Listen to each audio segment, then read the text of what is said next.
सरदेसाई यांच्या नेतृत्वात आता आंदोलन करण्यात आलंय।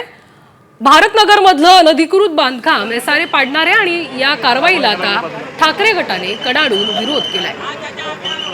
झोपडीधारकांसोबत विकास कामे करार न करताच कारवाई सुरू केल्याचा आरोप वरुण सरदेसाईंनी केलेला आहे। मुंबईत ठाकरे गटाचं हे आंदोलन सुरू आहे। वांद्र्यात अनधिकृत बांधकामांवर आता कारवाई करण्यात येते।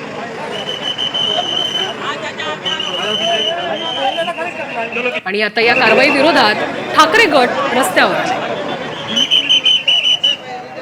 आले। जेसीबी जवळ आणण्याचं का होतंय सगळं वारंवार मी सरकार दरबारी मांडण्याचा प्रयत्न केलेला आहे की एवढी घाई कशाला। लोकांची मनं जिंकतात त्याच्यावर करार करा आणि पुढे जाणार। पहिलं धारावी असेल आता भारतनगर असेल अदानीचं नाव म्हणजे अदानीचाच प्रोजेक्ट आहे हा। ऑफिशियली अदानी ग्रुपचाच प्रोजेक्ट आहे हा। आजूबाजूचाच परिसर का निवडला जातोय? पहिलं धारावी असेल आता भारतनगर आहे। डोळा नाही हा प्रोजेक्ट त्यांना अलॉट झालाय। बीकेसीचा एवढा सुंदर प्रोजेक्ट पूर्ण त्यांना अंधन देऊन टाकण्यात आलेला आहे। माझं काय म्हणणं आहे, तुम्ही त्यांना कायदेशीर अंधन दिलेलं आहे ठीक आहे, लोकांसोबत करार करा आणि मग करा। उद्या आपल्या कोणाची जर घरं तोडायला आले तर आपण नाही का रस्त्यावर उतरणारच ना। आपण काय म्हणू, आमचं रिडेव्हलपमेंट करायचे बाबा, आम्हाला किती फुटाचं घर देणार, कधी देणार, तोपर्यंत आम्हाला भाडं किती देणार।